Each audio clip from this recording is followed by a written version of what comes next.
Padmashri പുരസ്കാരത്തിൽ സന്തോഷമെന്ന സംഗീതജ്ഞ K Omanakuttiyamma തീർത്തും അപ്രതീക്ഷിതമായ നേട്ടം. അച്ഛനമ്മമാർക്കും ഭർത്താവിനും ഗുരുക്കന്മാർക്കും നന്ദിയെന്നും ഓമനക്കുട്ടിയമ്മ ജനം ടിവിയോട് പറഞ്ഞു. ഇന്ന് എൻ്റെ ഹസ്ബൻഡ് വീട്ടിൽ പോയിരിക്കുകയായിരുന്നു അഞ്ചലിൽ. അപ്പോൾ ആ ദിവസം തന്നെ അപ്പോൾ ഞാൻ അവിടെ ഇങ്ങനെ ഓർത്തു, മരിച്ചുപോയി 5 വർഷമായി. അപ്പോൾ അദ്ദേഹത്തെ തന്നെ ഇങ്ങനെ ഓർത്തുകൊണ്ടിരുന്നു. ഇന്നൊരു തുലാഭാരം ഉണ്ടായിരുന്നു എനിക്ക് അഞ്ചൽ പനയഞ്ചേരി അല്ലേ, പനയഞ്ചേരിയിൽ വെച്ച് ഒരു വർഷമായി അത് നേർന്നിട്ട്.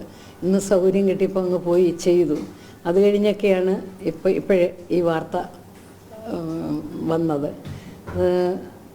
ഈശ്വരാനുഗ്രഹം, എൻ്റെ അച്ഛനമ്മമാരുടെ അനുഗ്രഹം, എൻ്റെ ഭർത്താവിൻ്റെ അനുഗ്രഹം, ഇതുകൊണ്ടൊക്കെയാണ് എനിക്ക് കിട്ടിയത്. അല്ലെങ്കിൽ എന്നെക്കാളും കഴിവുള്ള ഒരുപാട് പേര് കാണാം.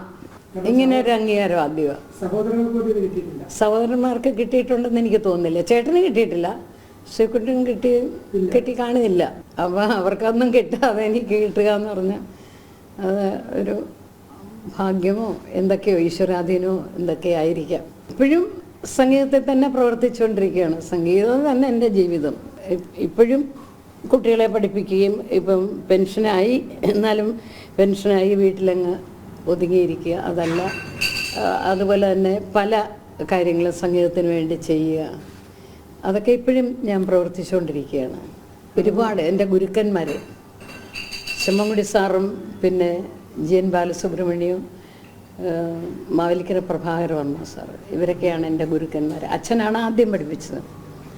അവരെ എപ്പോഴും ഞാൻ എണീറ്റാൽ ഉടൻ അവരെയാണ് സ്മരിക്കുന്നത്.